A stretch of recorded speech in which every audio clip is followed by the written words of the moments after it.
This page is the cover of the Nintendo official magazine, boasting a massive Pokémon Stadium 2 feature, with the magazine promising news, previews, and exclusive GameCube content. We've also got a look at Banjo-Kazooie and a review of Game Boy Advance launch titles.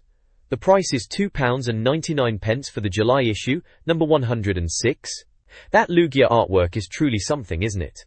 A real blast from the past. The next page is an advert for Robinson's Fruit Shoot, featuring pop star Natasha and tennis ace Tim Henman. It asks, "Are you a good sport?"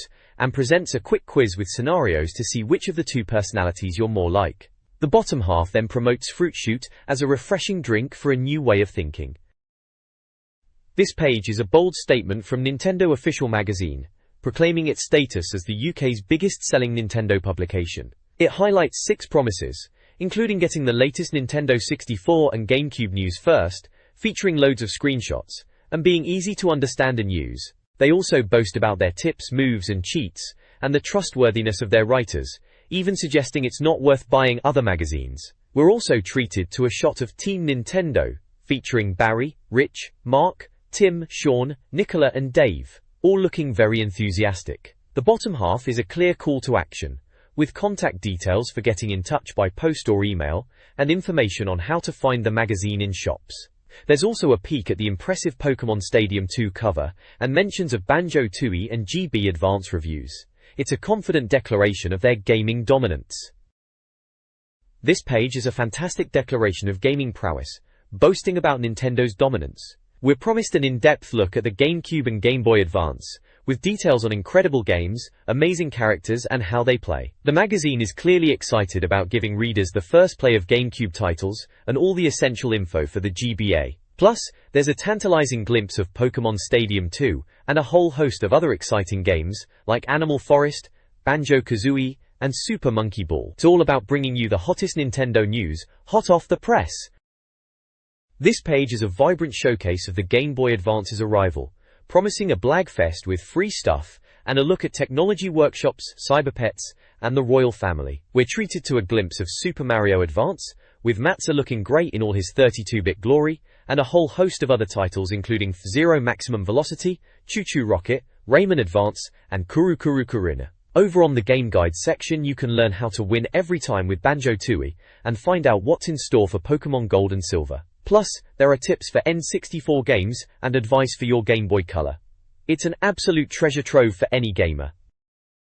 This page is all about Pokémon Stadium 2, and boy does it deliver! Nintendo is bringing all your favorite Gold and Silver Pokémon to life in glorious 3D, with fantastic minigames and all-new battle stations. The reviewer is clearly impressed, noting how the characters look like true stars on the big screen. We get a peek at some adorable Cleffers, and a fierce-looking Who in action, with the text highlighting how even the more unusual Pokémon, like Sudowoodo, are a blast to watch. It sounds like a must-have for any Pokémon fan wanting to relive their battles in a whole new way.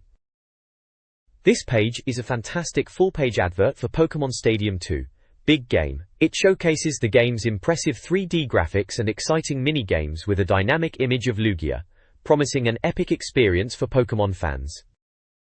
This page dives into City of Dreams and the GB Tower in Pokémon Stadium 2. We get a look at the Battle Now mode, which throws you into random scraps with level 40 Pokémon, and Event Battle for 2-player fun. The GB Tower is your gateway to playing your Game Boy Pokémon games on the big screen, which is pretty neat if you've got the transfer pack. It sounds like they're assuming you've already got that sorted though. Cheeky. There's also a peek at My Room, a 3D replica of your in-game bedroom, where you can apparently show off your collected dolls and decorations. It's all about that customization and showing off to your mates, isn't it? Plus, there's a mention of Mystery Gift, for an exciting new way to get goodies. Looks like a solid offering for any serious Pokémon trainer. Pokémon Stadium 2 expands upon the Kids Club minigames from the previous title, now offering a total of 12 engaging and accessible games for fans of all ages. These minigames blend returning favorites with new characters from the Gold and Silver generations, promising hilarious fun. Examples include Gutsy Golbat, a heart-collecting flight challenge, Topsy-Turvy, a Hitmontop battling game, and Clear Cut, testing precision with Mewtwo. Other highlights are Furret's Frolic, Barrier Ball with Mr. Mime, and a Pokémon-themed egg emergency reminiscent of Space Invaders. Games like Rollout with Fanpie and Stampede with Igglybuff and Cleffa offer unique gameplay experiences. The page showcases the variety of these minigames with a vibrant illustration, likely featuring Love Disc, emphasizing the entertainment value offered within Pokémon Stadium 2. This page delves into the little extras and gets organized features of Pokémon Stadium 2.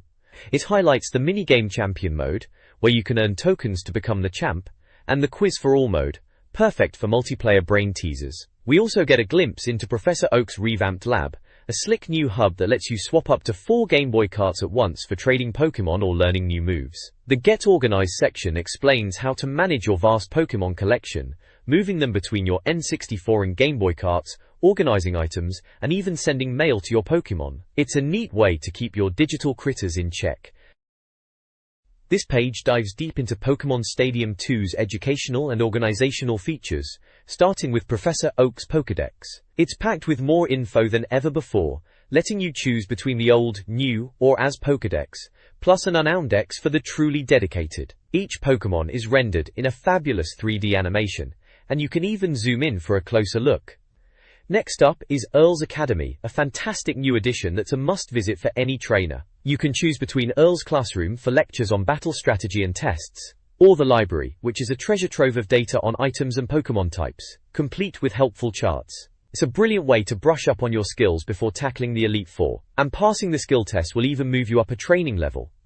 The page also showcases the Area mode, which displays a detailed map showing where to find specific Pokémon, even indicating the time of day. And for those interested in the breeding mechanics of Gold and Silver, the Egg Groups option is your go-to for checking compatible parents. It seems like Pokémon Stadium 2 really wants to make sure you're the best trainer you can be, both on and off the battlefield. Pokémon Stadium 2 delivers a refined battle experience, building upon the original with minor tweaks to gameplay and rules. Players can battle using their own Pokémon or rentals, though Hu, Lugia, Mew and Mewtwo aren't available for rent, and register up to 10 teams for various cups.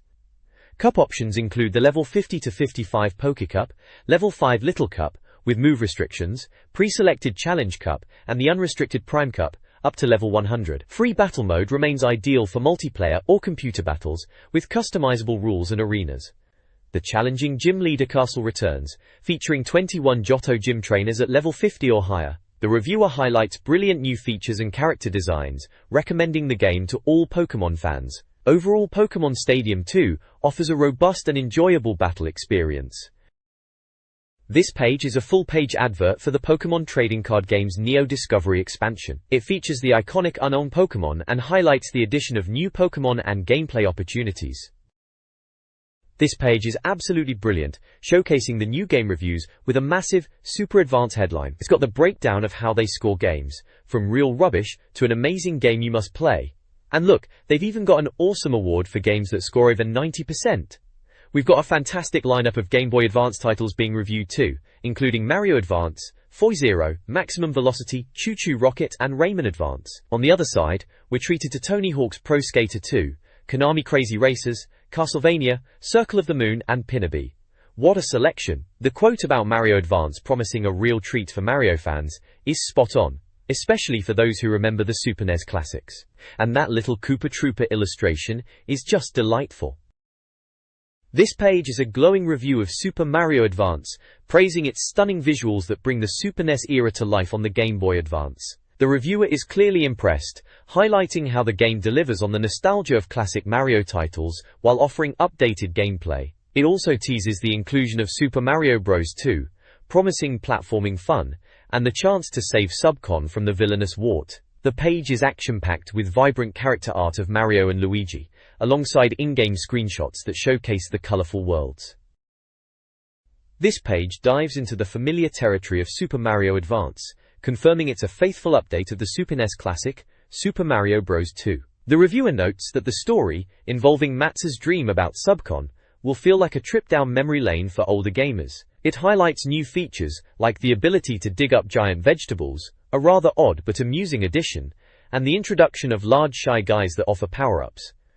The review also details the famous 4 characters you can play as: Princess Peach, Luigi, Mario, and Toad. It amusingly points out Peach's fantastic hover move for reaching tricky ledges, but her slowness when it comes to pulling out veggies. Luigi is praised for his jumping prowess, making item collection a breeze, though he's also not the fastest. Mario's speed and lifting powers are noted, but he's apparently not as good a jumper as Luigi. Lastly, Toad is described as a speed demon for grabbing veggies, but a bit of a disappointment when it comes to jumping over gaps. It seems our mushroom friend might be the weakest link in this classic lineup.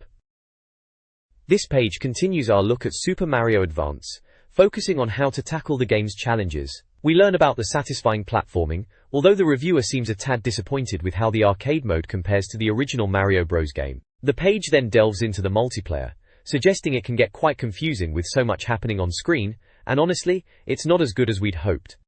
The review highlights two core gameplay mechanics: how to deal with the pesky enemies by stomping them, or, even better, grabbing them and chucking them back at their mates for instant damage.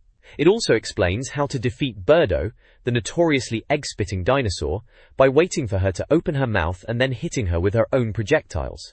On top of that, there's a neat little tip about using the POW block to clear out all enemies in a jiffy, which sounds rather satisfying. The page concludes with a glowing game score of 91%, proclaiming it a sweet GB Advance launch title with lush graphics, even if the multiplayer is a slight letdown. This page showcases F-Zero, Maximum Velocity, and boy does it deliver on the speed. The review exclaims that the game is a must for all racing fans, brilliantly showcasing the Game Boy Advance's capabilities. It highlights the fact that the Pocket Rocket gets a game that pushes speed, urging players to strap yourself in and don't forget your sick bag. The looks section calls it a total beauty and an unforgettable ride. We also get a breakdown of 4 distinct machines: the balanced Hot Violet, the boost-heavy Crazy Horse, the well-rounded JB Crystal, and the speedy Fireball. The game modes are also mentioned, with time trial being ideal for track practice before the championship. This is F-Zero as it should be: fast, furious, and utterly brilliant on the go. This page dives into the track designs of F-Zero, Maximum Velocity, presenting the Pawn, Knight, and Bishop series of courses. The Pawn series features Bianca City, a simple track with easy corners, and Stark Farm, a more challenging desert course with debris. The Knight series introduces East Tenside, a track full of tricky corners, and Sinobaz, which boasts a deceptive ease with hidden mine hazards. Finally, the Bishop series includes Bianca City again, noted as a tougher, narrower version of its Pawn counterpart, and Ancient Mare, described as the hardest course with a roundabout section that will test your handling. Craterland is also presented as a course with sharp bends and magnetic fields. The reviewer clearly believes the variety of tracks adds significantly to the game's replayability and overall brilliance.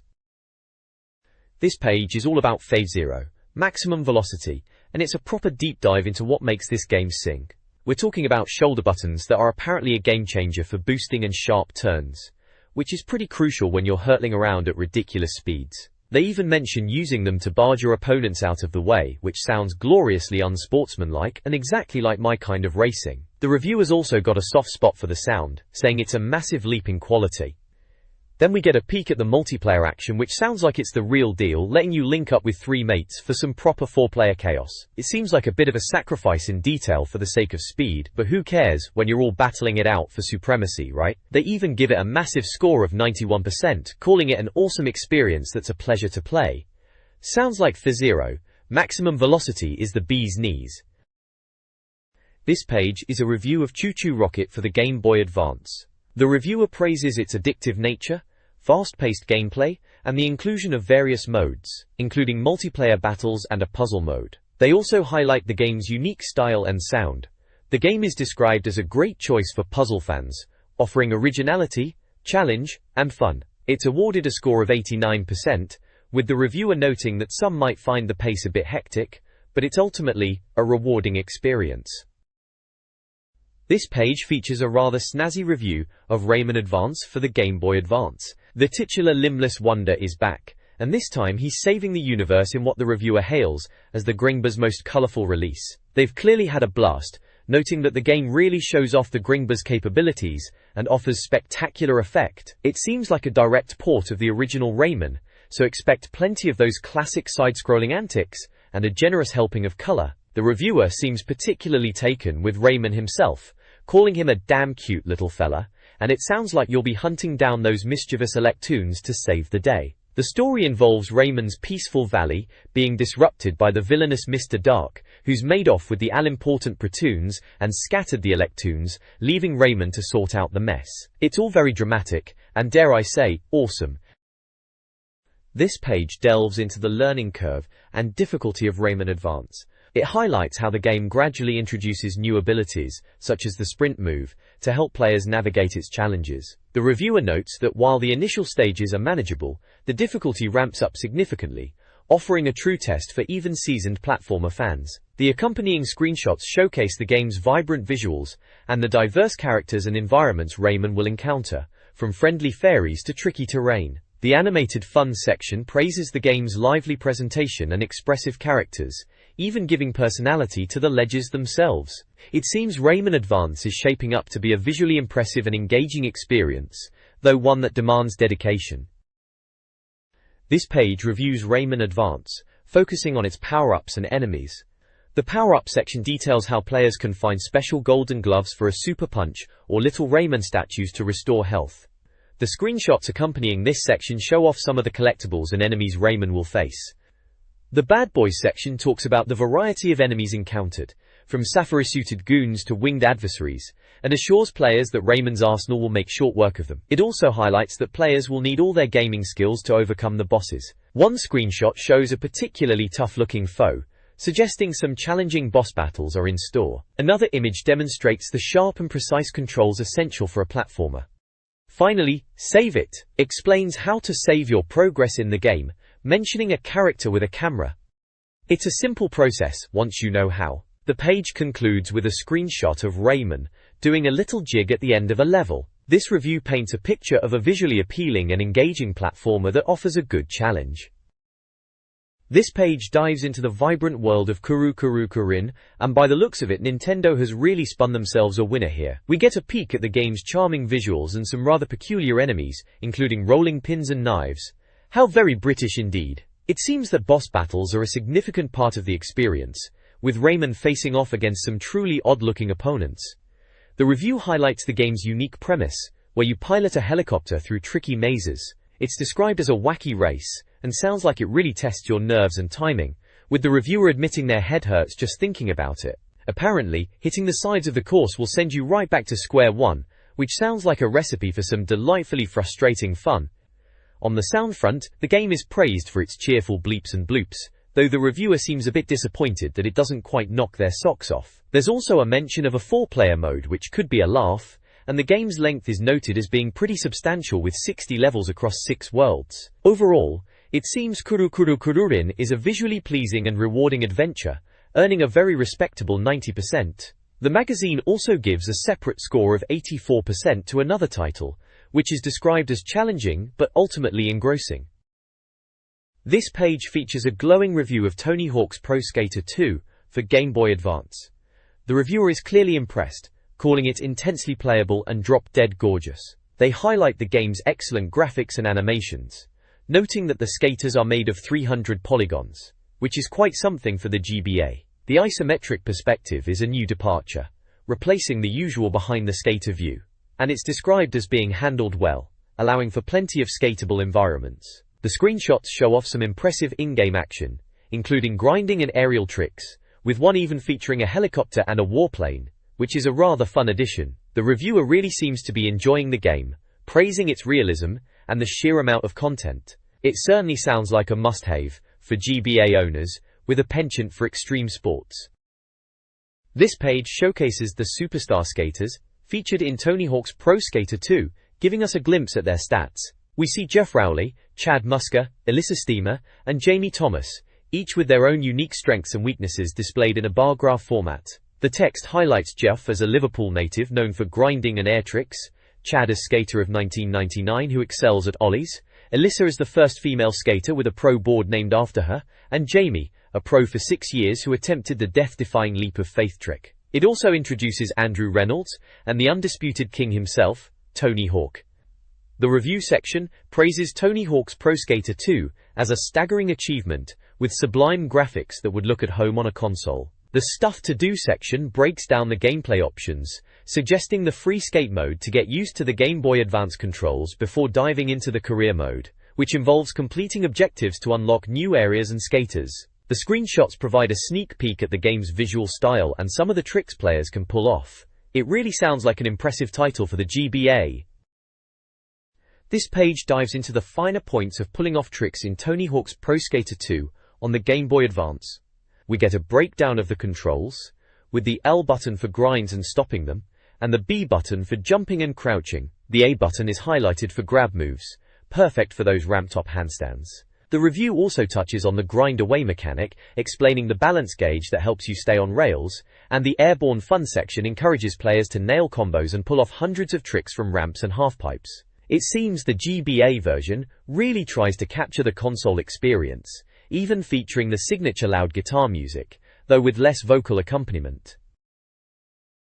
This page dives into how to build your fortune in Tony Hawk's Pro Skater 2, explaining that money is earned through completing objectives and can be used to buy better boards and unlock new courses. We see a screenshot of the game in action, showing a skater pulling off a trick. The review also mentions the upcoming GameCube version, hyping it up as the best-looking Tony Hawk game yet. Then there's a section called Claret Warning, which humorously describes the game's realistic injury system, complete with blood effects. It's a bit of a grim warning, but delivered with the magazine's signature cheeky tone. We see 3 screenshots illustrating a skater's unfortunate falls, culminating in a rather gory spectacle. Finally, the page wraps up with the game score, awarding Tony Hawk's Pro Skater 2 a fantastic 92%, and praising it as an incredibly polished and playable game with depth of gameplay rarely seen on a handheld. Sounds like a must-buy. This page features a review of Konami Crazy Racers for the Game Boy Advance. The headline boldly proclaims Konami Crazy Racers, with subheadings highlighting Cups won, opponents destroyed, and track smashed, suggesting a competitive kart racer. We're told that Konami can do kart crazy, as well as anyone else, and the review is certainly impressed with the game's controls and characters.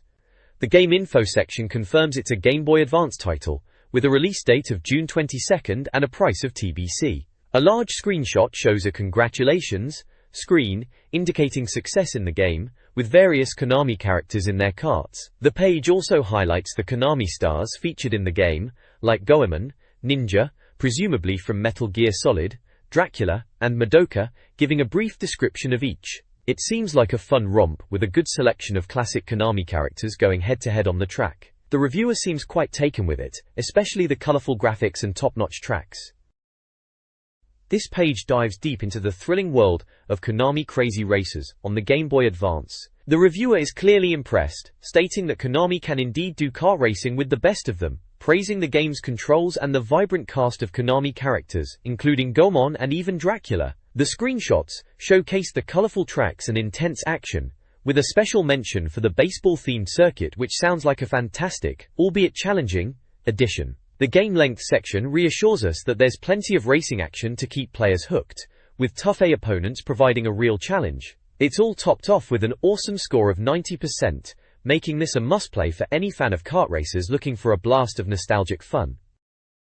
This page is a review of Castlevania Circle of the Moon for the Game Boy Advance. The reviewer is clearly impressed, declaring that Dracula is back and the game is one of the best in the series, and a worthy addition to video game history. The screenshots showcase the classic 2D Castlevania gameplay, with the protagonist Nathan Graves whipping his way through spooky environments and facing off against a giant boss. The review highlights the game's master moves, including a spinning whip attack, and mentions that players can pick up various weapons to improve their arsenal. It's all presented with suitably spine-tingling graphics and enough gore to make it a genuinely impressive scarefest.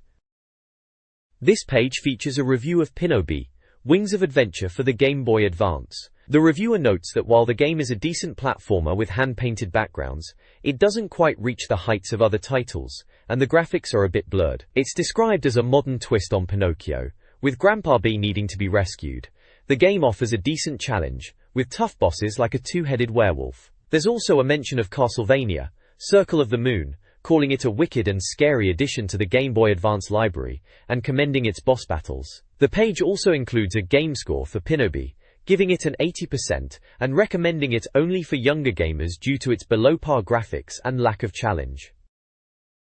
This page is a full-page advert for Oxy 36 Duo pads. The advert features cartoon characters and promotes clear skin for improved chances, suggesting the product helps prevent spots. This page is the cover of the magazine, showcasing Nintendo, the Awesome Collection. The prominent Awesome logo, in a bold cracked orange font, is the star, accompanied by the Nintendo seal of quality and the official magazine tag. Below, the Awesome Collection is emblazoned in large, stylish font. The bottom text assures readers that the collection is completely tested by our experts and features all the games you must have. The background is a dark, futuristic scene with glowing green lines, hinting at the cutting-edge games within. It's a bold statement, promising a definitive guide to the N64's greatest hits.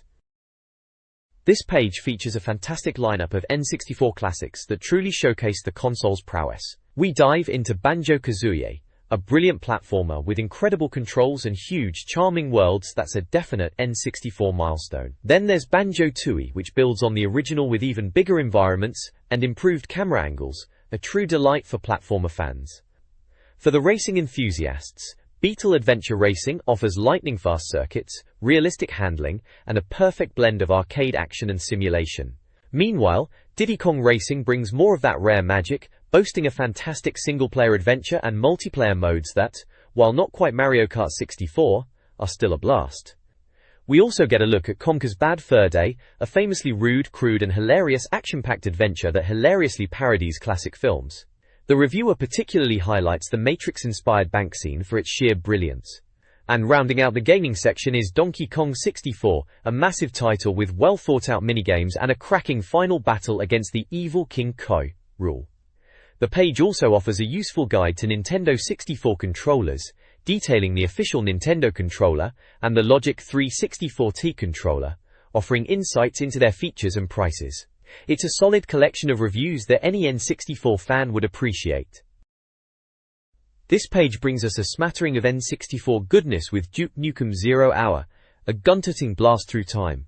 Then we've got F1 World Grand Prix 2, which is apparently the bee's knees for racing fans. ECW Hardcore Revolution is described as bloody and violent wrestling, while Excitebike 64 offers arcade-style motorbike action. We also see F-Zero X, a super-fast racer, and FIFA 99 for the football fanatics. Rounding off the gaming reviews are the Manta Ray, Hyperpad Plus, and G64 controller accessories, all offering different takes on how to play your N64 games. This page is a fantastic showcase of some must-have N64 titles and essential accessories. We kick off with the legendary GoldenEye 007, still hailed as the finest first-person shooter of all time, and its multiplayer is apparently the stuff of dreams. Then it's on to Lilat Wars, a space-blasting sequel that's as cool as Fox McCloud himself. Is 98 gets a nod for its incredible football gameplay, promising more fun than a match-of-the-day marathon. International Track and Field is highlighted for its addictive track and field events, and Jet Force Gemini offers a massive action-adventure with a whopping 150 levels to conquer. For those seeking golf thrills, Mario Golf is a surefire hit, and the same can be said for Mario Party 2, the ultimate party game that will keep you entertained for hours with its boards and minigames. If you're looking to enhance your gaming experience, the Rumble Pack from Nintendo, £14.99, is praised for its deep and lively vibrations, making any game explode with fun. And for those who hate running out of batteries, the rechargeable Jolt Pack from Joytech, £14.99, is a great choice, offering a decent rumble effect and the convenience of rechargeability. It's a solid collection that any N64 owner would be chuffed to have. This page continues the N64 gaming extravaganza, with a look at Mario Kart 64, still a top-tier kart racer with great multiplayer. Mickey Speedway USA is up next, a surprisingly good cartoon racer. We then delve into NFL Club 99, the definitive American football experience on the N64. Operation Winback offers a tactical shooter, while Perfect Dark, the spiritual successor to GoldenEye, is lauded for its compelling missions and impressive gameplay. Finally, Pokémon Puzzle League is reviewed, a fantastic puzzle game that's easy to learn but hard to master. We also see the GameStar, G64 Tremor and Memory Pack, the Datal Shockwave Rumble Pack, and the Blaze Jolt Pack accessory. This page is a veritable smorgasbord of N64 delights, kicking off with Quake 2, which sounds like a blast with its awesome guns, and the BFG 10K, apparently something you'll be using to defeat the evil Strog by next week. Then we've got Mickey Speedway USA, a game Tamsin fancies for a change of pace, described as nippy, fast and just the right difficulty. Resident Evil 2 is also getting a shout out from Mark, who thinks it's more fun to blast zombies than run away. Over on the purple side of things, Pokémon Stadium is highly recommended, especially if you're already a Pokémon fan, with its 3D battling and transfer pack functionality. Premier Manager 64 is up next, a football management sim that's still addictive, even if it seems a tad dated. Rayman 2 gets a thumbs up too, with its smooth gameplay and rescue mission, although Captain Razorbeard is apparently a particularly nerve-wracking encounter. We also see a couple of essential accessories: the Nintendo controller, pack 256K, a reliable memory card for your high scores, and the Blaze 8 meg memory, promising ample storage for your gaming exploits. This page brings us some truly awesome N64 titles. We kick off with Resident Evil 2, lauded for its graphics and sheer survival horror, with a particular mention of a scare involving crows. Next up is Ridge Racer 64, a classic racer that offers a power trip with its handling and courses, though the multiplayer can get a bit murky. Rocket Robot on Wheels sounds like a quirky platformer with great imagination and challenges. Then we dive into the world of Star Wars with Rogue Squadron, praised for its authentic feel and control of iconic vehicles. Finally, we have a look at a couple of essential N64 accessories: a Logic 3 1 meg memory card for £5.99, and a Spectra Video 1 meg memory card for £12.99, which is apparently reliable as long as you don't expose it to extreme weather. This page dives into some legendary Nintendo 64 titles. We kick off with Star Wars Episode 1, Racer, a speedy and thrilling podracing experience that really captures the film's energy.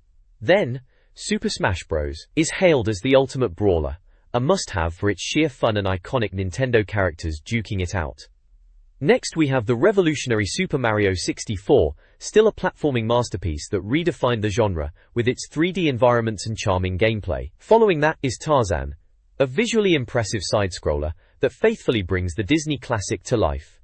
Shifting gears, Tony Hawk's skateboarding is celebrated for its incredibly original and addictive gameplay, making you feel like a pro skater. Finally, we get to 1080 Degrees Snowboarding, a stylish and engaging winter sports simulation that offers a genuine sense of control. The page also gives a nod to the Turok Rage Wars for its multiplayer carnage. The page also features a section on steering wheels, highlighting the Top Drive Plus from Logic 3, praised for its handling and rumble feature, and the Formula Race Pro by Thrustmaster, noted for its comfortable lap fit and solid pedals. This page is a fantastic look at some of the best games on the N64, starting with Turok 2, Seeds of Evil, which is still a dino-crunching blast with incredible graphics for its time. Then we move on to Twine, a Bond shooter that's surprisingly good, though it can feel a bit slow. WWF Attitude gets a mention for its wrestling action and creature creation, but it's WWF No Mercy that truly shines as the ultimate wrestling sim, with tons of options and brilliant multiplayer. On the other side of the page, we're treated to a bit of Donkey Kong history. It turns out he's been around since 1980. Starting in the arcades, and eventually making his way to the NES. The reviewer also ponders what's next for DK, pointing us to page 76 for more info. Finally, we've got a look at some N64 steering wheels, the Guillemot Shock 2, a decent wheel for the price, and the Interact version 3 FX racing wheel, which is pretty good if you can find it. The Guillemot Shock 2 Race 64 Compact is also featured, great for its F1 style gear changes and table clamping.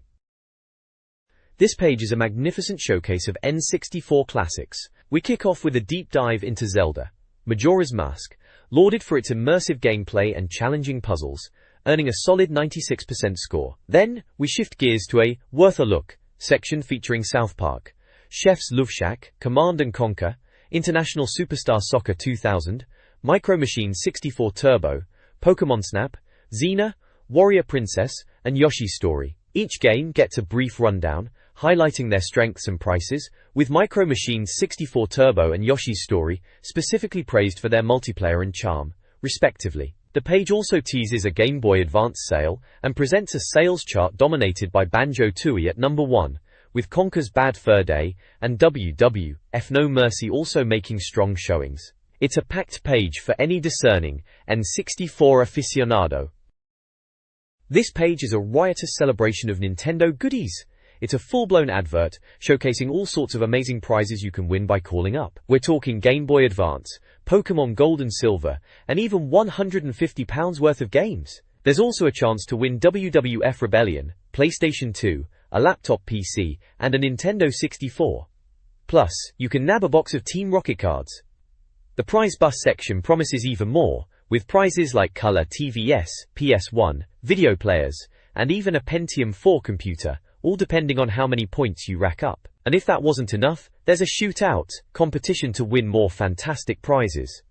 Down below it's all about Nintendo cheats, with phone numbers for Pokemon Gold, Yellow, Stadium Snap, Conker's Bad Fur Day, Banjo-Tooie, Zelda 64 and WWF No Mercy. You can even get funky logos and Nokia ringtones.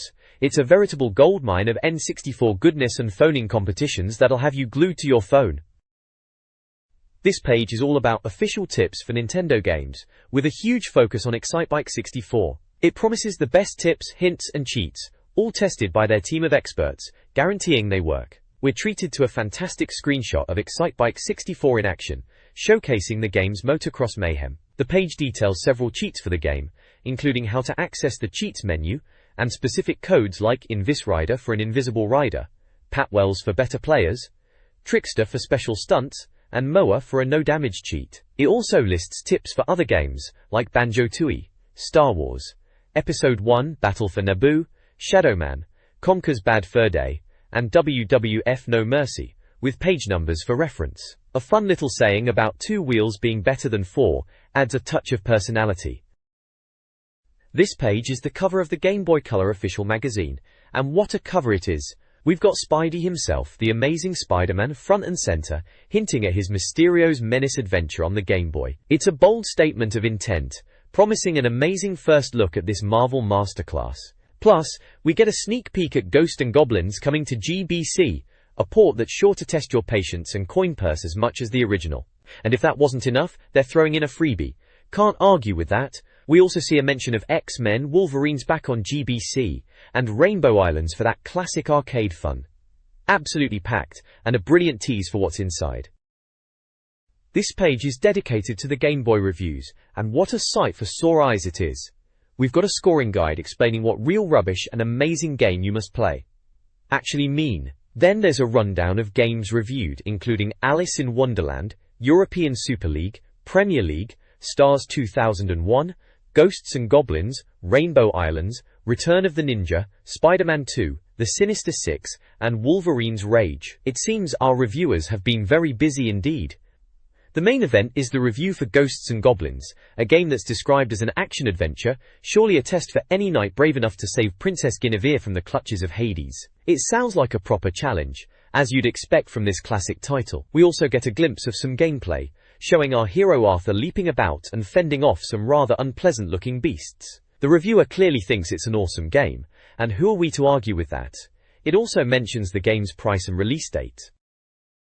This page is a cracking review of Ghosts and Goblins for the Game Boy Color. The reviewer absolutely loves it, stating it sticks very close to the arcade original, and that golden oldies are going to adore it. We see Arthur the Knight in all his glory, battling his way through hordes of goblins and other nasties, looking every bit the challenging action-adventure it's known to be. It's a proper blast from the past, and this review certainly captures the spirit of the game.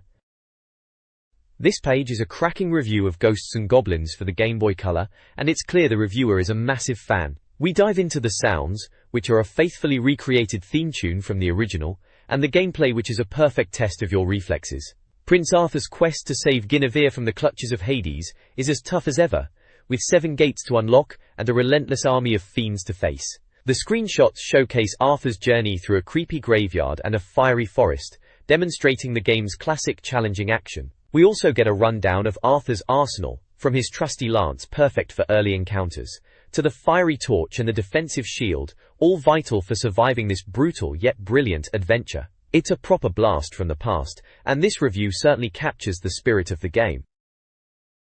This page showcases the brilliant Game Boy Color conversion of Ghosts and Goblins. The review highlights the game's unforgiving nature, with Arthur needing to dodge relentless attacks and the ever-present threat of losing his armor, leaving him vulnerable in his boxers. We see Prince Arthur battling through a graveyard and climbing ladders, with enemies like zombies and red devils proving a constant menace. The reviewer notes that while the game is tough, it offers great replay value, awarding it a solid 90%. It's a true test of skill, and clearly, a must-play for any retro gaming fan. This page gives us a fantastic look at Spider-Man 2, the Sinister Six for Game Boy Color. The review is glowing, awarding it a 90% score. It seems like a cracking conversion, with the reviewer praising the animation, especially Spidey's smooth gliding through the air and the comic-accurate visuals. It's a real treat for Spidey fans, offering a chance to swoop around New York, blast villains with webs, and rescue Aunt May from the dastardly Sinister Six, including Dr. Octopus and Scorpion. The gameplay sounds pretty spot on, with familiar moves like using your web and even defying gravity. Apparently you'll be encountering plenty of familiar foes and the game is packed with action. This page features reviews for two Game Boy Color titles, F.A. Premier League Stars 2001 and Alice in Wonderland, alongside a glimpse of Rainbow Islands. F.A. Premier League Stars 2001 gets a 68% score, with the reviewer noting its fast-paced action and licensed teams. However, they feel the controls are a bit tricky, and the colors become a bit sloppy towards the end. The screenshots show some classic Premier League action and player lineups. Alice in Wonderland, on the other hand, scores a rather disappointing 71%. The review suggests that while it's a platformer, it's not particularly exciting, and recommends Tarzan instead for a better Disney experience. The screenshots show Alice navigating Wonderland, but the reviewer isn't overly impressed. Rainbow Islands is presented with a more positive outlook, earning a solid 88%. The reviewer finds it to be a fun and addictive classic, even for older gamers, with plenty of secrets to discover. The screenshots depict the vibrant, cartoony world of Rainbow Islands and its colorful enemies, including a formidable Dracula boss. It sounds like a decent conversion, with the reviewer specifically mentioning the effectiveness of the rainbow weapon against airborne foes. This page dives into the Game Boy Color library with reviews for Alone in the Dark and Little Mermaid 2 Pinball Frenzy, plus a peek at European Super League. Alone in the Dark is lauded for its gorgeous visuals and surprisingly smooth port to the GBC. Despite a dire combat system, the reviewer finds it an enjoyable, albeit slightly scary, experience, noting the effectiveness of certain items and the threat of sewage-dwelling monsters. It scores a respectable 80%. Little Mermaid 2 Pinball Frenzy is deemed a decent attempt at pinball, though the tables lack imagination and are a bit too fast. The inclusion of 16 bonus games makes it worth a look for pinball enthusiasts, earning it a 74% score. European Super League presents a 16-team European club football game. The reviewer finds the controls acceptable and the concept solid for a league or knockout match, but notes a lack of distinctiveness between teams in terms of skill or speed, questioning the prowess of teams like Marseille. It achieves a 74% score. This page dives into some classic Game Boy Color titles. First up, we have X-Men Wolverine's Rage, a platformer that's praised for its variety of worlds and exceptional graphics, though the reviewer notes the enemies can be a bit of a slog to take down. It scores a solid 86%. Next is Return of the Ninja, a game that the reviewer feels doesn't quite live up to its potential. With only 4 health points and tough enemies, it's a challenging, though perhaps not entirely rewarding, experience, scoring 72%.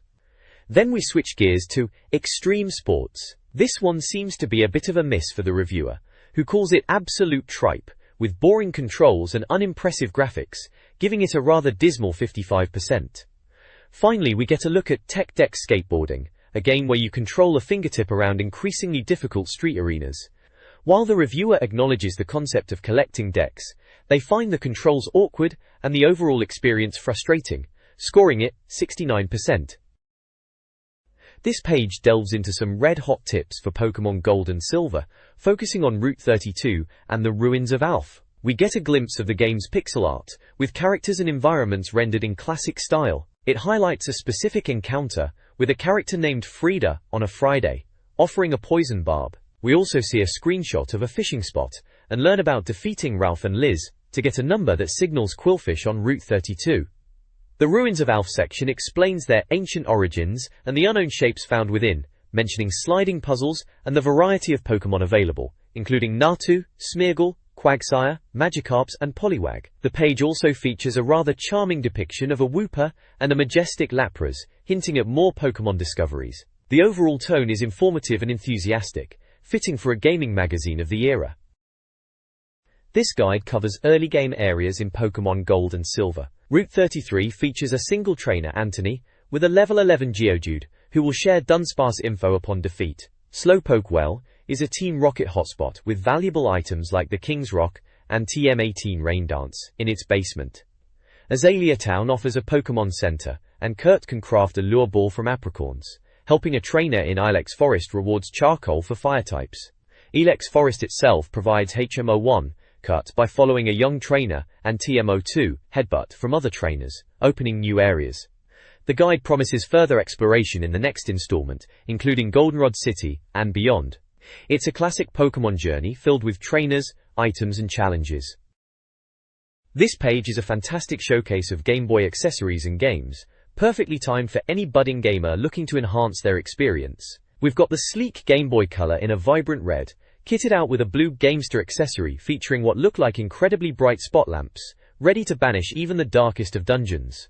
The page highlights 5 awesome games with accompanying screenshots and descriptions that'll have you itching to play. We're treated to Puzzle Challenge, a fiendishly playable Pokemon game, and Dragon Warrior, a worthy rival to Pokemon that's as compelling as it gets. Then there's Spider-Man 2, a web-slinging adventure that's apparently a must-play, and Buster Move 4, described as the daddy of puzzle games, still feeling as fresh as ever. Rounding off the quintet is Mission Impossible, a cracking action-adventure packed with levels and guns. Each game is a reasonable £24.99, which, let's be honest, is a bargain for this much fun. Plus, there's a Game Boy Spine for £7.99 and Venom also mentioned, all contributing to a well-rounded Game Boy setup. This page dives into the best GB games, with a focus on platformers, racers, and adventures, perfect for those summer holidays. We're shown Rayman for platforming fans, a delightful little chap on a rescue mission. Then there's Driver, for the racing enthusiasts, a slick crime caper that sounds like a real thrill. For those who enjoy a good scare, Ghosts and Goblins is highlighted as a classic adventure, proving that oldies can still be goldies. The Game Boy camera is also featured as a must-have accessory, along with a link cable and Gamester, all designed to enhance your gaming experience. This page really captures the essence of Game Boy gaming, offering something for everyone. This page is all about Spider-Man, Mysterio's menace on the Game Boy Advance. Activision brings us an action-adventure title, where our web-slinging hero is back to his best, swinging through the city and taking on Mysterio's goons. You'll be blasting baddies with webs, dodging their attacks, and using Spidey's amazing senses to navigate through levels filled with secret routes. The screenshots show some classic 2D action, with Spidey battling henchmen, and even facing off against green-skinned baddies. It looks like a proper challenge, with the promise of some intense boss battles and graphical flair that will have Marvel fans truly drooling. This page is all about X-Men, Reign of Apocalypse on the Game Boy Advance. It seems Activision is bringing us a beat-em-up that lets you control your favorite X-Men, including Wolverine, Storm and Magneto. You'll be battling over 40 X-Men characters, which sounds like a proper treat for fans. The game boasts a main story option and even multiplayer fun, so you can team up with up to 3 friends for some versus action. The screenshots showcase some rather impressive pixel art for the GBA, with characters like Cyclops and Wolverine in action. The reviewer is clearly impressed, stating that the game's graphics and multiplayer capabilities make it a potential winner. It certainly looks like a game that will have you hooked, with its promise of mutant battles and intense gameplay. This page is a fantastic showcase of some truly awesome Game Boy Color titles. We've got the X-Men, of course, with Mutant Madness, where you can win copies of X-Men Mutant Wars and action figures by answering if Magneto is the arch-nemesis. It sounds like a proper treat for any mutant fan. Then there's Real Sound Rumble for WWF fans, offering WWF characters, wrestling gear, and a chance to win figures and tickets to the show. The question here is, what's The Rock's finishing move a classic? And who can forget Digidestiny? It's promoting Digimon the movie, with the chance to win DVDs and videos by naming the digital world kids who save it. The answer? The Digidexters, naturally. Plus, the How to Win section gives you the full lowdown on how to enter these cracking competitions. Just send a postcard with your answers to the address provided. It's a blast from the past, really. This page is a gamer's dream, packed with tips and cheats for Nintendo 64 titles. We kick off with controller icons, a handy guide to navigating games. Then, it's on to Episode 1, Battle for Naboo, with some secrets to unlock, alongside a look at Conker's Bad Fur Day with more cheat codes. The page also features Banjo-Tooie, promising all the cinematics and some character unlocking cheats. It's a treasure trove for any Nintendo 64 enthusiast looking to get the most out of their games. This page is a fantastic rundown of top tips and cheats for some absolute Nintendo 64 classics. We start with Banjo-Kazooie, where you can unlock all the levels with the code Cheetah Jiggy Wiggy Special. Essential for any completionist. Then, it's on to Conker's Bad Fur Day with a tip to get 50 lives using Bovril Bullet Hole. What a rude game indeed. We also get a cheat for WWF No Mercy to make the referee count faster, and a clever trick for WrestleMania 2000 to open the top castle level. Over in the classic corner, we dive into Star Wars, Rogue Squadron. It seems if you've finished Episode 1, Battle for Naboo, this is the logical next step.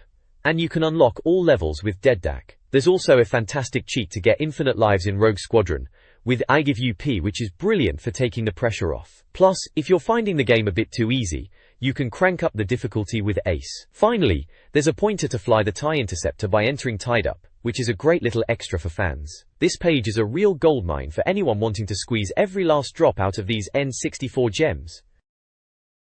This page focuses on Shadow Man, one of the N64's scariest titles, and offers a few tips to help you battle through its tough challenges. The guide walks you through finding piston controls, which involves navigating through the engine block and finding the last of these crucial controls. It then advises on how to approach the final boss, Legion, suggesting you use the Shadow Gun and Violator and stay on the top level to defeat him. The page also includes a substantial list of cheats and tips for a multitude of N64 games, ranging from Army Men, Sarge's Heroes to Zelda, Majora's Mask, covering all sorts of helpful codes and walkthroughs. This page is packed with tips and tricks for Nintendo 64 gamers, featuring two popular titles. First up, we have a cracking tip for The Legend of Zelda, Majora's Mask, detailing how to snag an extra heart piece after completing the Great Bay Temple. It involves a bit of island hopping, and a hefty 20 rupees, but hey, who doesn't love more hearts? Then, there's a guide for The Legend of Zelda, Ocarina of Time, teaching you a special song on the ocarina, which apparently brings a bit of dough to the proceedings, I assume in a good way. The page also includes a sneaky tip for The Simpsons, Road Rage, showing you how to boost your ammo by having your allies drop their guns. All in all, a solid page for any gamer looking to get the most out of their N64. This page is a goldmine of essential tips for Nintendo 64 players, tackling some truly challenging sections. We've got a breakdown for The World Is Not Enough, showing you how to defuse a bomb in a rather unglamorous toilet cubicle. Classy. Then there's a cracking tip for Castlevania, Legacy of Darkness, guiding you through the villa and confronting a rather menacing chainsaw-wielding chap. For The Legend of Zelda Ocarina of Time, we learn how to tackle the Dodongo's Cavern boss, which sounds like it involves some rather explosive tactics. Finally, there's a quick guide for WWF No Mercy on how to win a ladder match, and a tip for Majora's Mask focusing on collecting a snake egg because, that's just what you do. Plus, if you've got any gaming wisdom of your own, there's an invitation to send it in for a chance to win some top Nintendo gear. This page showcases the Your Scores section, featuring the toughest challenges from the month for Nintendo 64 gamers. We dive into Excitebike 64, with a desert-level challenge to extinguish 10 bonfires, and Twine, where players need to achieve the fastest time in the secret agent setting. It also highlights the monthly results for WWF No Mercy, with Stephen Laity taking the top spot with a 12-second cage match against HH. In the top banana section, Dave Harvey from West Sussex achieved a time of 3:25 secs for Twine. The page also includes other high scores for WWF No Mercy and Twine, featuring players like Charles Swift, Joe Riley, and Gary Nicholson. It's a testament to the skills of the readers, proving they've got what it takes to compete and potentially win an official Nintendo 64 controller. This page is all about the WWF No Mercy Mega Challenge, where you can prove you're the king of the cage match. It's a straight-up test of skill, and they're looking for the fastest time with The Rock. You'll need to send in a photo or video of your winning entry, and remember to include your phone number, otherwise your place in the final will be forfeited. The closing date is August 10, 2001, and the final showdown is on September 8th. Good luck, and don't forget to practice those killer moves to keep your opponent floored. This page is a fantastic guide to breeding Pokémon in Gold and Silver, focusing on hereditary moves. It features detailed breakdowns of how to obtain specific moves for Marill, Mantine, Mareep, Meowth, Miltank, Mr. Mime, and Misdreavus. It's packed with essential information for trainers looking to create the ultimate Pokémon team through breeding, and the We Said box even praises the Pokémon sequels as the finest Game Boy titles ever made. Brilliant!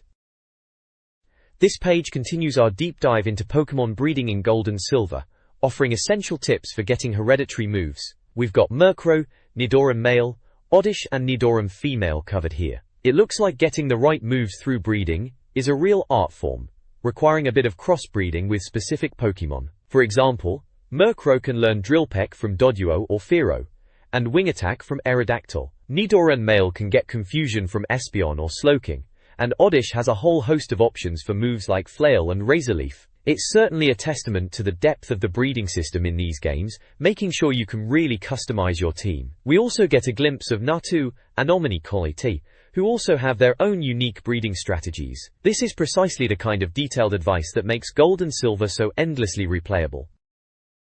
This page delves into the intricate breeding mechanics of Pokemon Gold and Silver, providing valuable insights into acquiring hereditary moves for a selection of Pokemon. We see Onix number 095, Paras number 046, Phanpy number 0231, Pichu number 172, Pineco number 204, Poliwag number 060, and Psyduck number 054, each with detailed breeding instructions. It's clear that mastering these techniques is key to creating truly formidable Pokemon. For instance, Onix can learn Rock Slide from Sudowoodo, while Poliwag can gain Bubble Beam from Corsola or Mantine. Phanpy's breeding options are quite extensive, allowing it to learn Ancient Power from Kabuto or Omani-Lingate. Ponysixa number 077 is also featured, with moves like Charm from Snubbull and Double Kick from Jolteon. The sheer variety of breeding possibilities highlights the depth and replayability of these classic titles. It's quite the undertaking to collect all these moves, but the payoff is undoubtedly worth it for any serious trainer.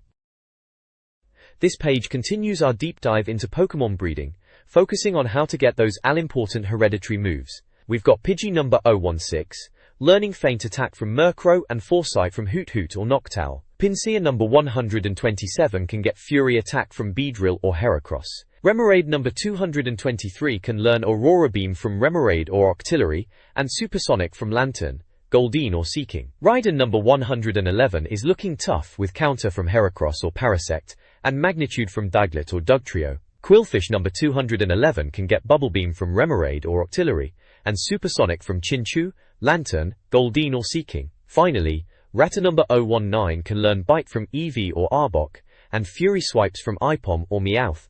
Sandshrew number 027 is also on the list, with Counter from Heracross or Parasect, and Safeguard from Seal or Vulpix.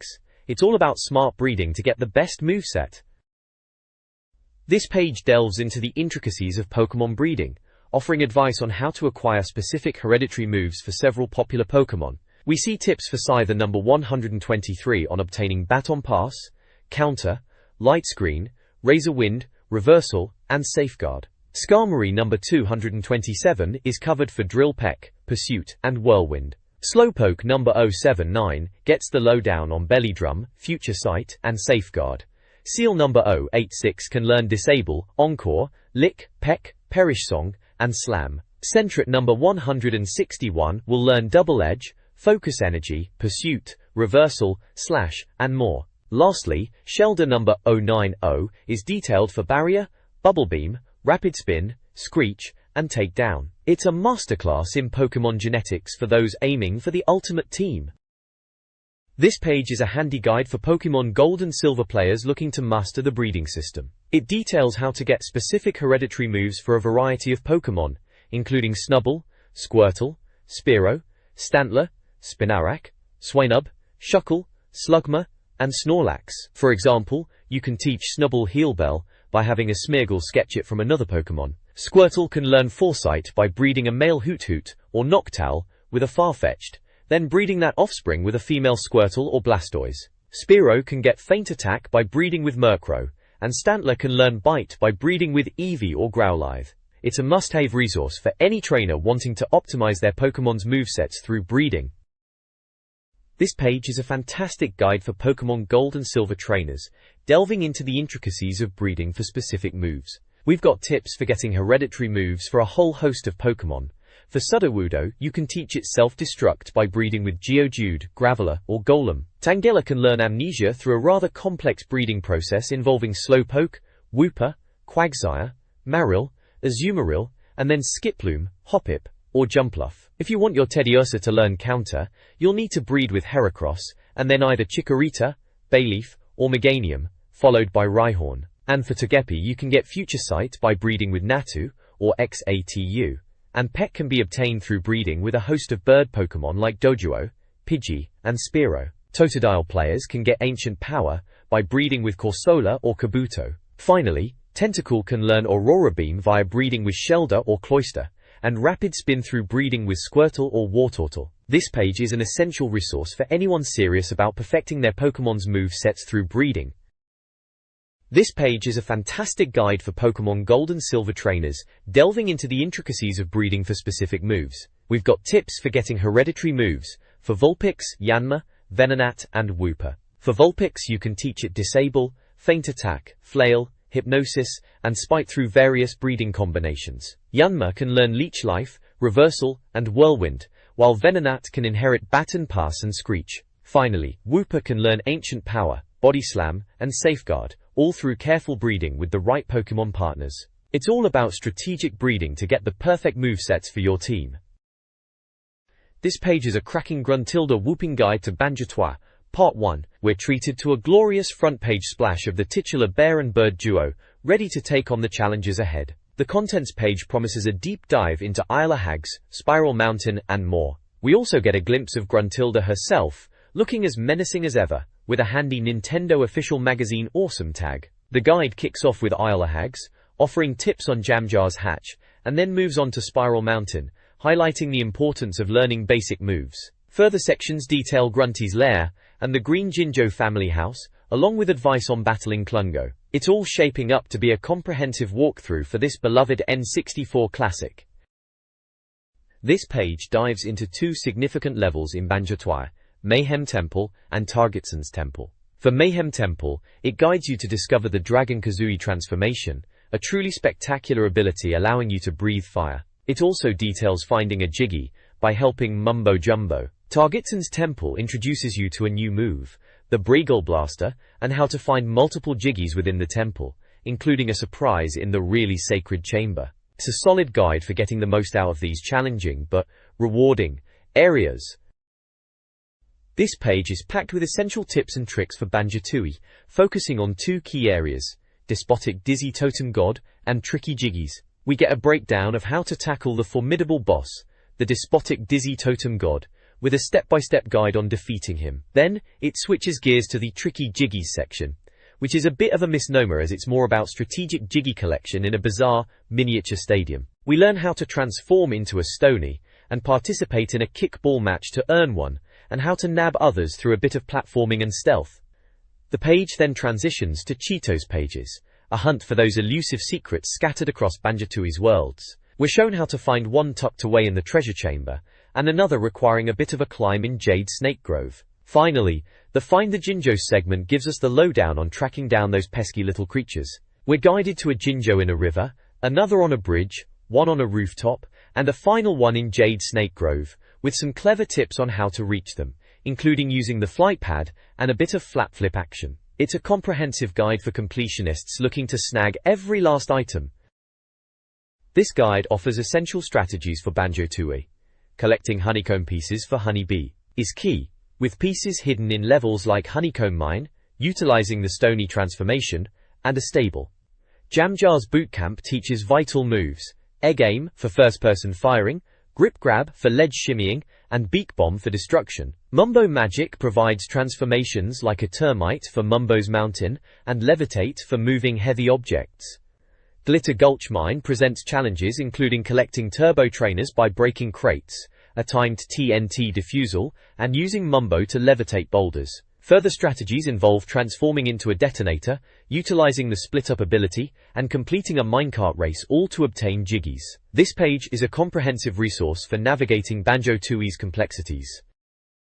This page dives into the nitty-gritty of Banjo-Tooie, offering up strategies for tackling two tricky areas, the despotic Dizzy Totem God boss, and finding those elusive tricky Jiggies. It feels like a proper gamer's guide, breaking down how to beat the first boss, Targetsun, by targeting his weak spots and dodging his poisonous darts. Then, it shifts gears to the bigger picture, explaining how you'll need to hunt down Jiggies across various worlds, like the Jade Snake Grove and Prison Compound. It also highlights a neat trick where you can turn into a Stony by asking Humba Wumba nicely to compete in a kickball match, which sounds like a right laugh. It even gives you a pointer on how to get to those sneaky Cheetos pages, scattered around like hidden treasure. Finally, the Find the Jinjos section is back with more of those little blue creatures needing a rescue, this time in a water level, a rope bridge situation, and even on top of a stadium. This page is definitely for those of us who appreciate a good challenge and a well-earned collectible.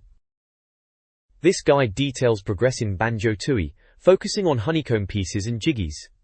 Honeycombs are hidden throughout levels, even in small alcoves near their respective areas. Jam Jar's Boot Camp introduces new moves: Air Game for first-person shooting, Kazooie as a machine gun, and Grunt Grab for ledge shimmying. Mumbo Magic returns, requiring players to levitate jiggies and utilize a detonator transformation to destroy TNT barrels. The Glitter Gulch Mine demands fire eggs, activating a stream with a blue button, time TNT defusal, and mastering the split-up move to access a jiggy via a light switch. The game promises a challenging and exciting adventure. This page dives into the boss battle with Old King Cole in Banjo-Tooie, offering a step-by-step guide to taking him down. It seems Banjo's train driving skills are key here, as you'll be using Chuffy's cab to outmaneuver the fiery foe. There's also a section on Cheetos pages, which are essentially cheat codes hidden within the game, with one appearing in a water tank and another after beating Canary Mary. The guide also touches on cross-level wandering, highlighting a particularly tricky puzzle that requires you to revisit Mayhem Temple and transform into a Stony to find a combination. It even mentions a final jiggy that requires a specific move from Pterodactyland. It's all about clever use of your moves and exploring every nook and cranny. This page is packed with tips for Banjo-Tooie, focusing on finding those elusive Jinjos and a powerful new move. We've got a breakdown of how to snag 5 Jinjos scattered across the levels, including one in the gloomy caverns that needs a detonator, and another requiring a trip to Jolly Roger's Lagoon. The real gem here is the guide to unlocking Bill Drill, a move that lets you smash through objects Beak Buster can't handle. You'll learn to find it by following a stream on the right of the entrance and climbing cliff steps. Plus, there's a peek at the Witchy World level, hinting at collectibles and a puzzle involving the Isle of Hags. It seems like a good time to revisit some of these levels with your new moves.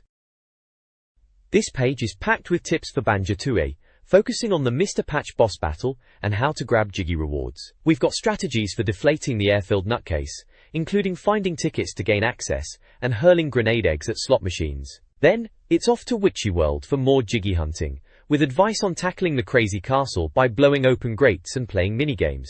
The Magic for All the Family section hints at transformations in the Western Zone, with Humba Wumba turning you into a security van, and further tips for the Inferno and Dodgems.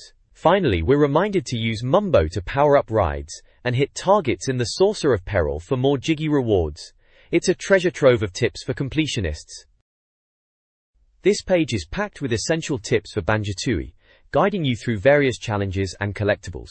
We start with the Drop of Death, a tricky platforming challenge in Witchy World with a jiggy reward. Then, we delve into the More Jinjos section, highlighting how to find these elusive creatures in different areas, including one hidden on top of a tent. The Cheeto and Jam Jars segment provides crucial advice on how to obtain cheat codes and learn new moves. You'll learn how to score points in the Saucer of Peril for a page, and how to enter the Crazy Castle to find more Jinjos. There's also a bit about the chuffing train in Witchy World, and how to locate the important split-up move behind the big top. Finally, the page teases upcoming content, promising more Banjo-Tooie adventures in Jolly Roger's Lagoon and a showdown with Gruntilda. It's a great guide for anyone looking to master this classic N64 title. This page features the Club Mario Letters section, with readers sharing their thoughts on recent Nintendo releases. We've got Tim and Rich, the magazine's resident gaming gurus, weighing in on the GameCube and the Game Boy Advance. Tim's excited about the GameCube but a bit miffed about the weight, while Rich is championing the GBA as the future of handheld gaming. There's also a Mario's Winner segment highlighting some particularly insightful reader submissions. One reader, David Sherwood, is critical of the latest Pokemon offerings, while Tim and Rich offer their own opinions. Another letter praises Mario as the best, while a third criticizes a trampy Sega game on the GBA. The page also includes a Bowser's Prison Challenge, asking readers to submit their top 3 N64 games to survive imprisonment with Bowser, and a picture of a young Michael King who has already submitted his entry. It's a lively mix of reader feedback and expert commentary. This page is all about the latest Pokemon trading cards. Gold and silver, to be precise. They've introduced a whole new type of Pokemon called Baby Pokemon, which sounds rather adorable, and some new energy and trainer cards too. If you're after a complete set of these new cards, you'll want to flip to page 74. Over in the Club Mario section, the feedback keeps coming. We've got more reader opinions on games, with a chap called Tom suggesting Nintendo should pack more games onto their phones, which is a bit of a novel idea. Then there's the usual praise for Nintendo's classics like Mario, and a debate about the N64's memory capacity. Apparently some people think 64 megabits is a lot, while others are a bit confused. Rich is still on about the GameCube, and Tim reckons the Game Boy Advance is the way forward. We also have the start of Mario's hit list, where readers tell us what games they want to see, and there's a rather fetching Pikachu pedometer, perfect for getting you off the sofa and counting your steps. Honestly, the sheer dedication some people have to these gadgets. This page features Club Mario, where readers share their game ideas and opinions. Alex Campbell proposes a game where Bowser, Wario, Ganondorf, Gruntilda, King K. Rool, and Team Rocket kidnap your friends, and you have to rescue them by switching between characters to solve puzzles. The game mechanics involve using character abilities like Din's fire to melt ice, and Luigi to jump ledges. We also get a taste of reader feedback. Scott Bass suggests a Sonic vs Mario game, while Ben Blackman wonders about a Pokemon vs WWF crossover. Ben Jones discusses Bowser's Family Tree, and Matthew Karras laments the unavailability of N64 games, like Perfect Dark and Donkey Kong 64. Thomas Hamer imagines a wrestling game with voice recognition, and Kevin Kabali is excited about the GameCube. There's also a mention of Turok Rage Wars, and the upcoming Game Boy Advance. The page includes a lively discussion between Tim and Rich, with their differing opinions on Nintendo's future consoles and game releases, showing the passionate community within Club Mario. This page features a Your Email section, where readers send in their thoughts. We see an email from Derek Poutney, asking about Final Fight on GBA, and Frankie asking about a Game Boy Advance link cable. Aaron Jenkins wishes Nintendo would let us link up our computers, and Alex Williamson found the ending to Donkey Kong 64's Donkey's Bananas a real tearjerker. Martin Hadley is hoping for a Harry Potter game. On the right, Luke Mead loves Banjo-Tooie, while Tim and Rich have a bit of a disagreement about Nintendo's output. Rob Stiles is loving Graystation, but Tim thinks the Game Boy Advance will start knocking the nails into the Graystation coffin. Darren Wallace is excited for Super Mario Advance and Mr. Driller 2 on GBA, and Dawn Fleming-Smith wants the magazine to come out faster. There's also a fun Blagfest answers section with some rather silly answers to silly questions, and a look at the Pokemon the Movie 2000 Game Boy Color game. Finally, we have the Who Does What section, listing all the staff behind the magazine. This page is all about giving you the chance to win big with Sky's Reach for the Sky scheme. It's a wicked 3-day workshop to get you into the right direction, meeting celebs and getting hands-on experience. You can even win a place on their technology award this summer. Just head over to www.sky.com/reach4thetheski. There's also a fun quiz asking which Nintendo character starred in a demo at Space World last year, with options Donkey Kong, Banjo, and Luigi. Get your applications in quick, but remember, you need to be between 14 and 16 for the Reach for the Sky award, and transport isn't included, so plan accordingly. And look at that massive Sky advert at the bottom. A digital vision for everyone indeed. This page features a few exciting giveaways for lucky readers. First up, we have the Pokemon Neo Genesis expansion decks, Cold Fusion and Hotfoot. To win a set, you'll need to answer a question about which Pokemon critter isn't a legendary bird. Hints are given with Lugia, Zapdos, and Orville as options. Then there's the chance to snag some cool cyber pets from Vivid Imaginations. Texter newborn puppies, and Polly Parrot with her cage. The question here is a bit more historical, asking which pirate carried a parrot on his shoulder, with choices like Captain Pugwash, Long John Silver, and Captain Hook. Finally, for fans of the royal family, there's a chance to win a talking keychain. You'll need to answer the question, what is the name of Jim Royal's wife? With options Christine, Betty, or Barbara. The How to Win section explains you need to write your answer on a postcard with your name, age, and home address, and send it to the Nintendo official magazine address provided. Sounds like a cracking good chance to win some great goodies. This gaming news source focuses heavily on Nintendo, promising 100% correct information directly from the company. Coverage includes anticipated details on titles for N64, Game Boy Advance, GBA, and GameCube. The GameCube lineup spotlighted features classics like Metroid Prime, Luigi's Mansion, and Eternal Darkness, alongside Mickey and Pikmin. The GBA section highlights Banjo-Kazooie, Donkey Kong, and Street Fighter II, among others. Pikmin is specifically detailed as an action strategy game with a spring 2002 release, praised for its innovative gameplay and eye-popping realism. Finally, the page teases an upcoming E3 special feature, promising news and reveals from the Electronic Entertainment Expo. Overall, the site aims to deliver comprehensive and authoritative coverage of Nintendo's gaming offerings. This page dives into the charming world of Pikmin, a truly innovative title that lets you command an army of adorable plant-like creatures. The article explains how you'll guide these little guys, who look more like sentient flowers than anything else, to recover your crashed spaceship's parts from a mysterious alien planet. It highlights the strategy involved, from managing your Pikmin through day and night cycles, dealing with hostile wildlife, and even building structures to help your little pals out. The reviewer clearly thinks this game is a winner, praising its eye-popping realism and calling it something very special indeed, thanks to its cute creatures and engaging gameplay. It sounds like Nintendo has a real gem on its hands with Pikmin. This page is a fantastic preview of Super Smash Bros. Melee for the GameCube. It boasts about the game's ability to let you control Nintendo's biggest superstars, including Link and Pikachu, in a bone-crunching brawl. We're promised 12 new arenas to battle it out in, from the jungle to F-Zero tracks, and the ability to capture your best moves. The reviewer is clearly excited, hinting that the game is a massive upgrade from its predecessor. Plus, we get a glimpse of Donkey Kong looking rather menacing, and the ever-pink Kirby, all rendered in what they describe as GOBS macking graphics. Zelda's hero, Link, also makes an appearance, looking as heroic as ever. It sounds like this is the fighting game fans have been waiting for. This page brings us the electrifying wave race Blue Storm for the GameCube. The water effects here are, quite frankly, jaw-dropping. Even the rain lashing your screen adds to the intense atmosphere. You'll be pulling off some seriously impressive stunts as you race across calm lakes or brave stormy seas, and it sounds like an absolute blast for multiplayer head-to-head action. It's a jet ski racer that's surely going to keep you on the edge of your seat. We also get a peek at Super Smash Bros. Melee, with Link and Pikachu in action.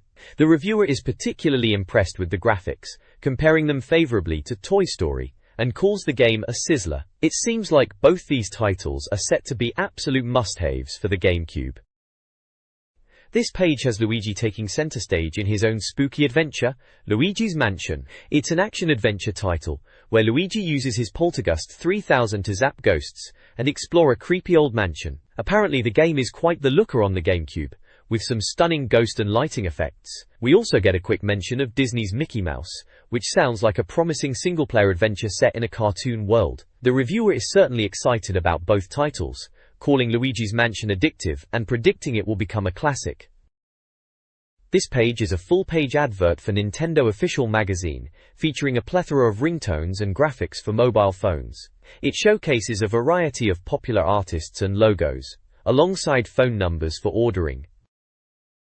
This page dives into Star Fox Adventures, Dinosaur Planet, a game that was originally known by its earlier title. It highlights that Rare is now developing it, and that Fox McCloud himself will be starring in it, which is a rather exciting prospect given his pedigree. We're told that 8 years have passed since the events of the previous Star Fox game, and a new threat has emerged in the form of General Scales. Luckily Fox won't be alone, as Slippy, Peppy, and a new character, Prince Tricky, are on hand to help him explore lush environments like Thorntail Hollow and Cloudrunner Fortress. The review also teases that players will be able to use their staff to take down enemies and travel between worlds, and we get a glimpse of some impressive boss designs and character models. It also gives a brief update on Metroid Prime, confirming that the highly anticipated title will be a full adventure, not just a demo, and will feature Samus Aran exploring vast levels filled with creepy crawlies and mechanical bosses. Players will be able to charge up Samus's laser gun and utilize new moves, and the reviewer is clearly hoping it lives up to the legacy of the Super NES classics.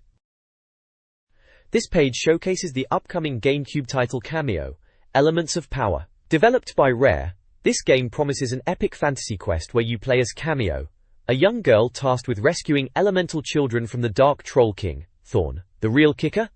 Cameo can morph into different creatures, giving her their unique powers. You'll need to capture and raise these creatures, from their baby stages to adulthood, to build their strength and earn their friendship. The game allows Cameo to even direct her monster friends in battle and master the moves of up to 60 different creatures. Elsewhere on the page, we get a snippet of GameCube fast news. Mario Kart is confirmed for the GameCube, and while details are scarce, the preview hints at a classic Mario Kart experience. Another exciting bit of news is about the former N64 title Animal Forest, which is being reworked for the GameCube as a communication game, promising improved visuals and gameplay. Finally, there's a mention of NBA Courtside 2002 and Virtua Striker 3, hinting at a strong sports lineup for the console. The We Think section humorously suggests Lara Croft might have some competition in the form of Cameo. This page features a glowing review of Star Wars Rogue Squadron 2 for the GameCube, proclaiming it the most visually impressive title on the console. The reviewer is clearly impressed, stating that the dogfights and scenes look like they're straight out of the silver screen, and that Star Wars fans will absolutely love it. It's a shoot-'em-up, developed by LucasArts, and it's set to blast us off to a galaxy far, far away in 2002. We're promised the chance to fly the X-Wing and relive classic movie moments with mind-blowing detail and speed. Alongside this Star Wars excitement, we get a glimpse of Eternal Darkness for the GameCube. This psychological thriller sounds suitably terrifying, with players battling monstrous beasts and a sanity meter that will make you question reality.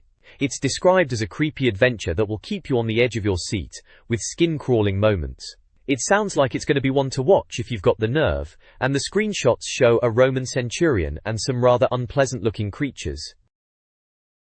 This page dives into the latest GameCube news and previews. We get a look at Raven Blade, a dark fantasy RPG where you'll face hideous creatures and embark on an epic adventure, with hints of magic and sword fights. The page also teases Donkey Kong Racing, promising high-speed fun with a chance to race various animals, and mentions Phantasy Star Online as a Sega game that will utilize the broadband adapter for online play. Plus, there's a nod to a new Turok game, hinting at more dinosaur-slaying action. The We Think section gives a rave review for Raven Blade, comparing its potential to the Zelda series. This page is dedicated to the highly anticipated Game Boy Advance title, Banjo-Kazooie, Grunty's Revenge. It highlights the return of the iconic bear and bird duo for more hilarious witch-whacking excitement against the wicked Gruntilda. The game promises a platform adventure where players will collect jiggies and solve puzzles, utilizing Banjo's familiar moves like the Talon Trot and Beak Buster. The screenshots showcase the game's vibrant visuals, featuring Banjo and Kazooie navigating various environments, including a bridge, rocky terrain, and a peculiar mumbo-jumbo hut. The page also includes a brief mention of Donkey Kong Coconut Crackers, describing it as an addictive Game Boy Advance puzzler. Players control Donkey Kong, throwing coconuts to create squares and rectangles of the same color on the game board, with a twist where a Kremling tries to shrink the board. It also hints at a player link-up feature for 4 players.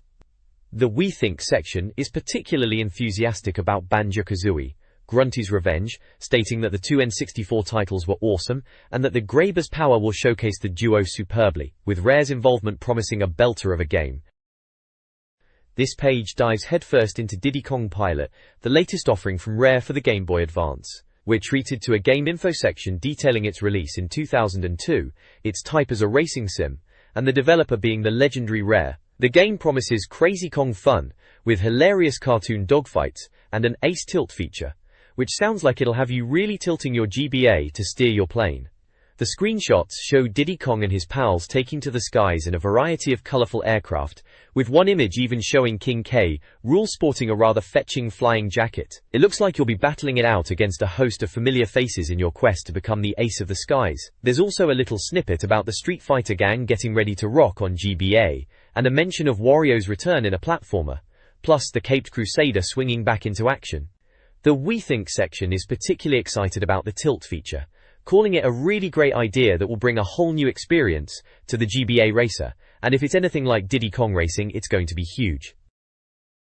This page is a preview of what's coming next month, featuring a massive Mario Party headline and a promise of exciting content. We get a peek at the upcoming Indiana Jones and the Infernal Machine, promising Indy's amazing weapons, brain-bending puzzles solved, and sizzling locations. It also highlights updates on Nintendo GameCube, with news on the Mighty Machine, and Zelda GBC, with action from Link's latest quests. On the review side, we've got Kirby 64, the Crystal Shards, boasting a pink fella bouncing onto the N64, The page is rounded off with a mention of plus game guides and best cheats, ensuring you're fully equipped for your gaming adventures.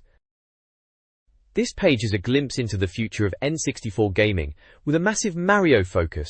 You're going to see brand new minigames, improved battles, and all your favorite wacky boards. Plus, we've got hot tips for Banjo-Tooie to help you finish off Gruntilda, and official tips for more games from the folks in the know. And keep an eye out for Game Boy Color, with all the latest news and reviews from the little screen.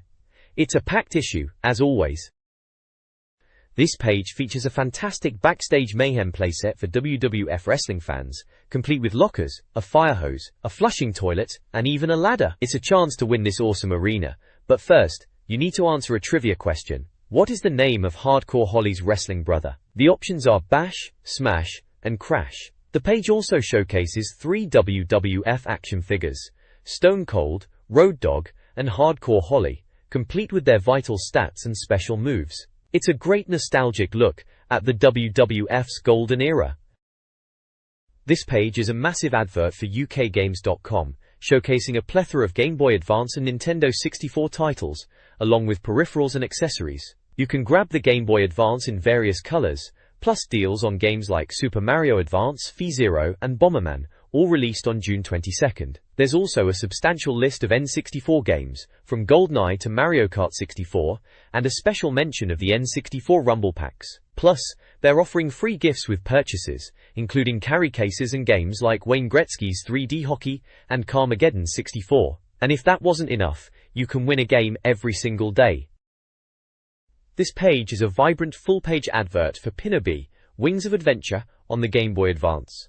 It showcases the game's colorful protagonist, a bee named Pinobee, and hints at exciting gameplay with screenshots depicting 3D environments and enemies. The text promises a fantastic journey, with awesome bee abilities and multiple storylines, making it sound like a must-have for GBA owners. It's a real buzz of excitement for the platform.